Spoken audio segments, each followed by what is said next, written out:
अथ चतुर्दशोऽध्यायः। श्रीशुक उवाच अथातश्रूयतां राजन् वंशः सोमस्य पावनः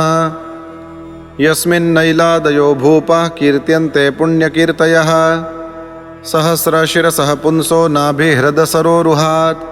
जातस्यासीत् सुतो धातुरत्रिः पितृसमो गुणैः तस्य दृग्भ्यो भवत्पुत्रः सोमो मृतमयः किल विप्रौषध्युडुगणानां ब्रह्मणा कल्पितः पतिः सोयजद्राजसूयेन विजित्य भुवनत्रयं पत्नीं बृहस्पतिर्दर्पात् तारां नामाहरद्बलात्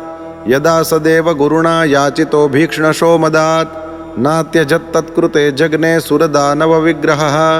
शुक्रो बृहस्पतिर्द्वेषादग्रहित्सासुरोडुपं हरो गुरुसुतं स्नेहात् सर्वभूतगणावृतः सर्वदेवगणोपेतो महेन्द्रो गुरुमन्वयात् सुरासुरविनाशो भूत्समरस्तारकामयः निवेदितोऽथाङ्गिरसा सोमं निर्भर्त्य विश्वकृत् तारां स्वभर्त्रे प्रायच्छदन्तर्वत्नीमवैत्पतिः त्यजाशु दुष्प्रज्ञे मत्क्षेत्रादाहितं परैः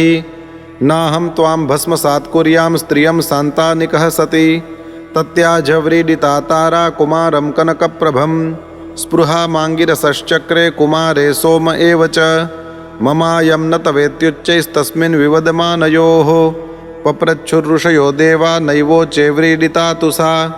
कुमारो मातरं प्राह कुपितो लीकलज्जया किं न वोचस्य सद्वृत्ते आत्मा वद्यं वदाशु मे ब्रह्मा ताम्रः आहूय समप्राक्षिच्च सान्त्वयन् सोमस्येत्याह शनकैः सोमस्तं तावदग्रहीत् तस्यात्मयोनिरकृत बुध इत्यभिधां नृप बुद्ध्या गम्भीरया येन पुत्रेणापोडुराण्मुदं ततः पुरुरवा जग्ने इलायां य उदाहृतः तस्य रूपगुणौदार्य शीलद्रविणविक्रमान् श्रुत्वोर्वशीन्द्रभवने गीयमानान् सुरर्षिणा तदन्तिकमुपेयाय देवी स्मरशरार्दिता मित्रावरुणयोः शापादापन्ना नरलोकतां निशम्य पुरुषश्रेष्ठं कन्दर्पमिव रूपिणं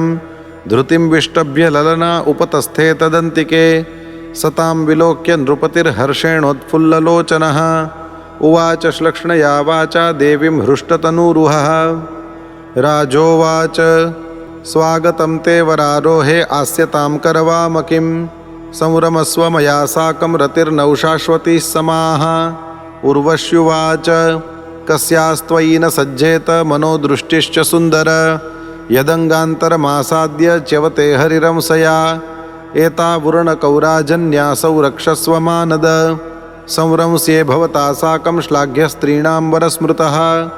घृतं मे वीरभक्ष्यं स्यान्नेक्षे त्वान्यत्र मैथुनात् विवाससं तत्तथेति प्रतिपेदे महामनाः अहो रूपमहो भावो नरलोकविमोहनं को न सेवेत मनुजो देवीं त्वां स्वयमागतां तया स पुरुषश्रेष्ठो रमयन्त्या यथार्हतः रेमे सुरविहारेषु कामं चैत्ररथादिषु रममाणस्तया देव्या पद्मकिञ्जल्कगन्धया तन्मुखामोदमुषितो मुमुदे हर्गणान् बहून्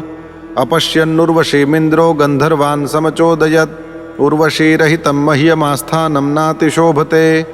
ते उपेत्य महारात्रे तमसि प्रत्युपस्थिते उर्वश्या उरणौ जहरुर्न्यस्तौ राजनिजायया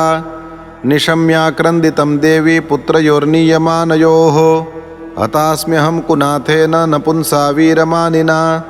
यद्विश्रम्भादहं नष्टा हृता पत्या च दस्युभिः यश्चेते निशि सन्त्रस्तो यथा नारिदिवा पुमान् इति वाक्सायकैर्विद्धः प्रतोत्रैरिव कुञ्जरः निशिनिस्त्रिंशमादाय विवस्त्रोभ्यद्रवदृशा ते विसृज्योरणौ तत्र व्यद्योतन्तस्म विद्युतः आदाय मेषा वायान्तं नग्नमैक्षत सा पतिम् ऐलोपि शयने झायामपश्यन् विमना इव तच्चित्तो विह्वलः शोचन् बभ्रामोन्मत्तवन्महीं सतां वीक्ष्य कुरुक्षेत्रे सरस्वत्यां च तत्सखीः पञ्चप्रहृष्टवदनाः प्राह सूक्तं पुरूरवाः अहो झाये तिष्ठ तिष्ठ घोरे न त्यक्तुमर्हसि मां त्वमद्याप्य निर्वृत्य वचांसि कृणवावहै सुदेहोऽयं पतत्यत्र देवी दूरं हृतस्त्वया खादन्त्येनं वृका गृध्रास्त्वत्प्रसादस्य नास्पदम् उर्वश्युवाच मामृथः पुरुषोऽसि त्वं मास्मत्वाद्युर्वृका इमे क्वापि सख्यं न वै स्त्रीणां वृकाणां हृदयं यथा स्त्रियो ह्यकरुणाः क्रूरा दुर्मर्षाः प्रियसाहसाः घ्नन्त्यल्पार्थेऽपि विश्रब्धं पतिं भ्रातरमप्युत विधायालीकविश्रम्भमग्नेषु त्यक्तसौहृदाः नवं नवमभीप्सन्त्यः पुंश्चल्यः स्वैरवृत्तयः संवत्सरान्ते हि भवानेकरात्रं मयेश्वर वत्स्यत्यपत्यानि च ते भविष्यन्त्यपराणि भोः अन्तर्वत्नीमुपालक्ष्य देवीं स प्रययौ पुरम् पुनस्तत्र गतोब्दान्ते उर्वशीं वीरमातरम् उपलभ्य मुदा युक्तः समुवासतया निशाम् अथैनमुर्वशी प्राह कृपणं विरहातुरं गन्धर्वानुपधावे मांस्तुभ्यं दास्यन्ति मामिति तस्य संस्तुवतस्तुष्टा अग्निस्थालिं ददुर्नृप उर्वशीं मन्यमानस्तां सोबुध्यत चरन्वने स्थालिं न्यस्य वने गत्वा गृहानाध्यायतो निशि त्रेतायां सम्प्रवृत्तायां मनसि त्रय्यवर्तत स्थालिस्थानं गतोऽश्वत्थं शमीगर्भं विलक्ष्य सः तेन द्वे अरणीकृत्वा उर्वशी लोककाम्यया उर्वशीं मन्त्रतो ध्यायन्नधरारणिमुत्तराम् आत्मानमुभयोर्मध्ये यत्तत्प्रजननं प्रभुः तस्य निर्मन्थनाज्जातो जातवेदा विभावसुः त्रय्या सविद्यया राज्ञा पुत्रत्वे कल्पितस्त्रिवृत्